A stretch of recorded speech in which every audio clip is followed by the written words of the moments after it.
This is a very important, I guess you could say, prophetic update, because I want to go back to something that occurred to me personally several years back, and I'm going to explain this to you and explain what I saw. Now, some of you have possibly heard this, but I want to update it with some new information that's coming out and show you some things. This deals with the country of Iran. Now, the people in Iran consider themselves to be Persians, and the name of the country in the biblical times is the country of Persia. And there was also, back in the time of Daniel, a Persian empire that existed that actually was in existence for several hundred years. The Medes and the Persians, as you know, are a part of the book of Daniel and a part of historical biblical prophecy. Well, having said that, there is today a modern country called Iran. And the location of Iran is very significant because when you have the Red Sea ports, which are on the kind of the edge of Saudi Arabia, it curves into what is called the Persian Gulf. And the Persian Gulf is where about 40% or more of the world's oil comes through the port of the area of the Persian Gulf, through the Red Sea to the different ports around the world. And so it is a very important area, both the Persian Gulf and the Red Sea. Well, in the nation of Iran, Iran is a Shia Islamic nation. Now, probably somewhere in the neighborhood of, and these estimates vary, 18% of the world is considered to be Shia Muslim, or 18 to 20%. The other 80% or more are considered to be Sunni Muslim. And they have always had an animosity toward one another. And the reason they've had an animosity and almost a hatred toward one another, although they are the same religion and they believe in the Quran and the Hadith and the traditions, is because of who took power and control after their founder Muhammad died.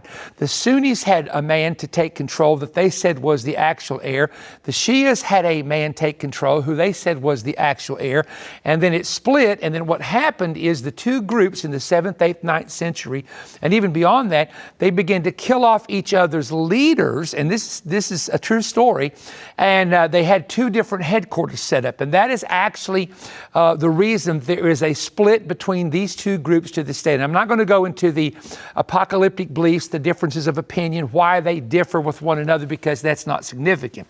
The largest Shia country is the area of Iran, that whole nation. It's predominantly, when it comes to Islam, it's predominantly Shia. Now, what happens is there are other nations who have a Shia Islamic population that align themselves with Iran, and there are militia groups and groups of Islamic groups that also align themselves with Iran because they are financially supported by Iran and also supported with weapons programs. And honestly, Iran supports a lot of terrorism. For example, in Gaza Strip, the Hamas received most of their weapons through, and of course these weapons come from other places. They can come from Russia, they can come from China. I'm only using this as an example.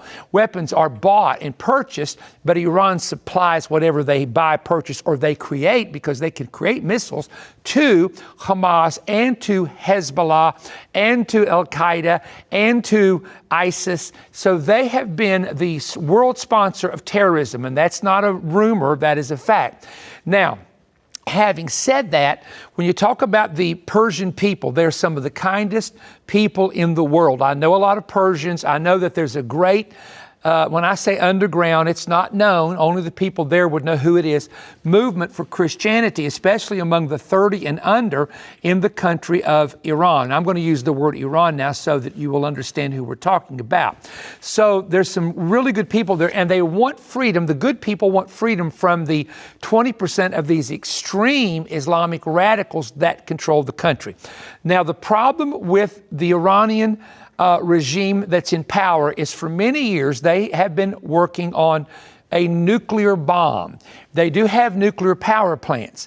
However, they have to enrich the uranium to a certain level, and they do it a certain way to create the uranium which was necessary for a nuclear weapon. Now, they have been doing this for quite some time. It has been put on hold.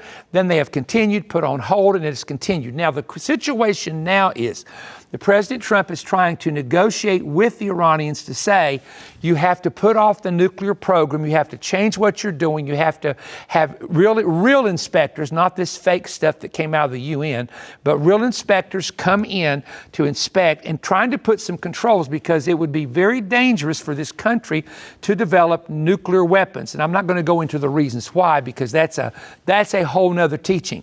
So here's the point. Many years ago, I saw in a dream, it was actually more like a vision.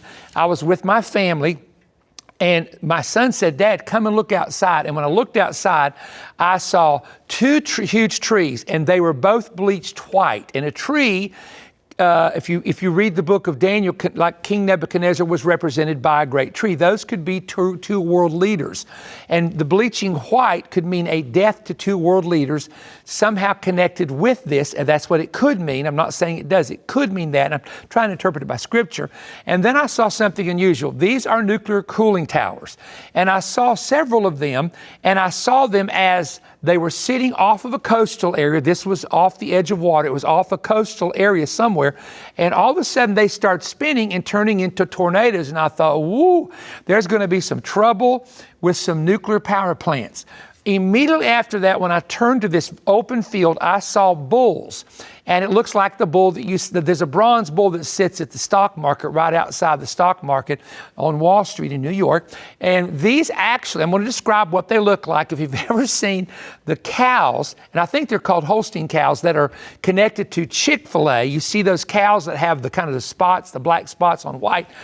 A lot of them look like that, but yet they had really large horns, almost like a Texas Longhorn, very unusual cow. And the cows, they were bulls. The bulls started running and fleeing. And I thought, oh my goodness, this represents the stock markets around the world. This impact on this is going to affect the stock market. And I saw that. And I was telling my wife, to do certain things to prepare in this particular dream. And then a couple years later, I was above a country and I saw again, this time instead of seeing nuclear power plants, I saw what looked like the real large tanks that you would store fuel in, like oil in, like you see in Houston. And I saw something occur over top of these tanks. There was a weapon released, and it released like blue kind of light or almost lightning, and it cut off the power to these plants completely. I didn't see destruction of those particular facilities or fires there. What I saw was, and I found out later from some research that it looked like a small EMP, which is a small nuclear device set off in the atmosphere that cuts off the electricity. So I saw then two things. I saw nuclear power affected with an attack of some kind, a storm, and that could be different things coming at these cooling towers. And then I saw what looked like an oil port. Maybe that's the best way of saying it. And the electricity was completely affected. I didn't see people killed, but I did see the electricity affected where they were just powerless. So I'm going to say this because in the time when I had this years ago, I felt like it was connected to the Persians or to the country of Iran. And the reason that's significant is Israel was going to attack the facilities, and President Trump told them not to do it till they went through these negotiations.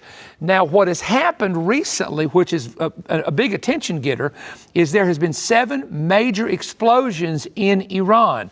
Now, these are usually done by people on the ground that are either paid by outside sources, and we won't go into the different sources and different possibilities, and they do this inside the country itself. I know that Iran has been hacked. I know that at times that their different facilities have been hacked, different military bases have been hacked with viruses and things of that nature, and now there's been 7 explosions. So Israel, for example, does not have to use fighter jets necessarily to attack. They can use missiles from a distance, or they can actually do a certain type of things that you see happening now. We know that, and it could be the U.S., but likely it's more connected to Israel. And I think everyone would know that knows anything about how the secret forces of Israel are able to operate. And I won't go into that in detail at all. But I want to say to you that anytime you hear, we've got India and Pakistan at each other now. Both of them are nuclear nations. And here's a country trying to get nuclear weapons. So when we hear about these things, what we need to keep in mind is this. Throughout the world, throughout history, there's always been evil regimes. There have always been people like Hitler's that rise to power. They come and they go. But it's always the common people that suffer. Even with the sanctions on China, the tariffs, I should say, not sanctions, the common people are always the one that suffer, not the leaders. They get their money, they've got their gold, their silver, they've got their palaces or whatever they may have, and they protect themselves. But the poor people suffer. So the poor people in China need our prayer. There's about 100 million Christians in China, okay? They're not public necessarily, but they're there. We pray for those. We have hundreds of thousands, I don't even know how many, believers in Iran. So we have to pray, oh God, provide for the common people, provide for the people who need help. But at the same time, Lord, if it's an evil regime, you bring judgment to that regime and let the governments be changed. Because let me say this, and I got one more thing, and I want to stay with me for just a minute, that when you begin to read the Bible, the gospel has to be preached around the world. And when countries are closed, something has to happen for it to open up, even if it's for a year or 6 months, for the gospel to get in there. And so think about that. So there's still some nations closed, but God has to open them up. And He may be using what's happening to eventually bring freedom to some of these nations where the gospel will have a short period of time to get into these nations. And of course, it can get into the internet in different ways, but sometimes it's blocked. But I want to say to you that if you see an attack come involving anything I've spoken of, it is a major sign of the big things that are getting ready to happen. And I believe it anyway, whether that would happen or not, or anytime soon, I believe that it is it's definitely the time of the end. My most important book, Return of the Dark Angels, uncovers possible reasons why you have cycles in your life of attacks of the enemy and how you can hinder or stop the enemy's access in your life, and sin cycles in the family, generational, familiar spirits, attacks on vulnerable family. You always have a family member. One is always weaker than everybody else. Why is it your firstborn child? Think about this. Think about this for some of you. Why is that one always under an attack? Here's the answer. So keep watching. We'll tell you how to get the book and the other material. And give us a thumbs up if you one click on that thumbs up to help us to keep it going. Appreciate a lot of you. We have a lot of new people joining around the world. Our YouTube channel. Tell someone about it and share it with others. And we hope that you will do so as well. Thank you for your time. Keep watching. God bless you. In the Dark Kingdom, there are crafty, familiar spirits linking back to your ancestors that continue to design seasonal attacks, targeting your family on specific timed moments. However, armed with this stunning insight, you can track their timing to cut off their intended plots. In Perry Stone's gripping new book, Return of the Dark Angel, he uncovers how your family may be encountering supernatural warfare involving an unclean or familiar spirit, character weaknesses, dangerous bondages, secret sin cycles, and death cycles that you can now unmask and expel from your present and future lineage. Perry will explain how he was informed that a dark angel was assigned against him every 12 years. Through months of investigation, Perry discovered these 12-year attack cycles, including a strange pattern in his Italian family. For over 120 years, family deaths occurred in a strange 12-year pattern. Through family documentation, Perry discovered the trail of an ancient spirit linked with his early ancestors' involvement in the Italian Black Hands Mafia, including making and selling moonshine during Prohibition in Central West Virginia, which caused early deaths. In Perry's book, he reveals topics such as my besetting sin and personal troubles, the 12-year cycles of the Dark Angel explained, the strange 12-year death angel visitation, a family sin that cost the lives of 2 children, breaking a generational pornography spirit, why the enemy targets your firstborn child more than others, the need to take a ride in the hills to avoid a hearse, how and why Satan commissions hindering spirits to obstruct God's will in your life, how to chart out your personal and family attacks to prevent them, how your weakness can become your strength, healing deep soul wounds.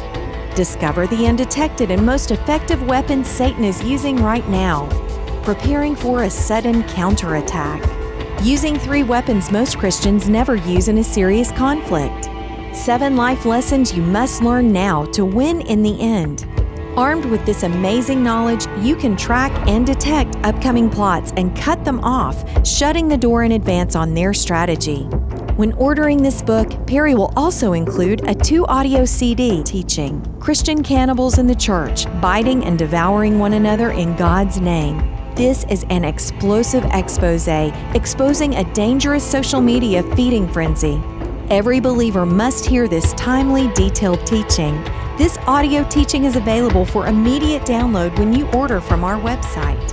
Order offer DA149, which includes Perry's new book, Return of the Dark Angel, and new 2-audio CD teaching, Christian Cannibals in the Church, by calling toll-free 1-888-21-BREAD. That's 1-888-212-7323, or order online at perrystone.org. You can also write to us at Perry Stone, P.O. Box 3595, Cleveland, Tennessee 37320, and enclose your gift of $30 or more to request package offer DA149. We look forward to hearing from you soon. Searching for a message that inspires and uplifts, delivered precisely when you need it? Perry Stone offers immediate access to a vast collection of teachings grounded in God's Word. Visit perrystone.org/downloads to explore over 400 digital audio teachings in MP3 format, compatible with any device. Simply select your teaching, complete your purchase, and receive an instant download link, both on the checkout page and via email. Click Save As to store it securely, ensuring unrestricted access whenever you need it. For those who prefer video, perrystone.tv provides a dedicated video-on-demand platform featuring the latest conferences, teaching series, and Perry Stone's current manifest messages, all available instantly. This direct approach eliminates shipping fees and delays, especially beneficial for international audiences as it bypasses prolonged transit times. Plus, when making international purchases, your payment card automatically converts foreign currencies to your home currency using the exchange rate provided by the payment network, simplifying the transaction process. Whether audio or video, it's a timely, impactful word ready whenever you are.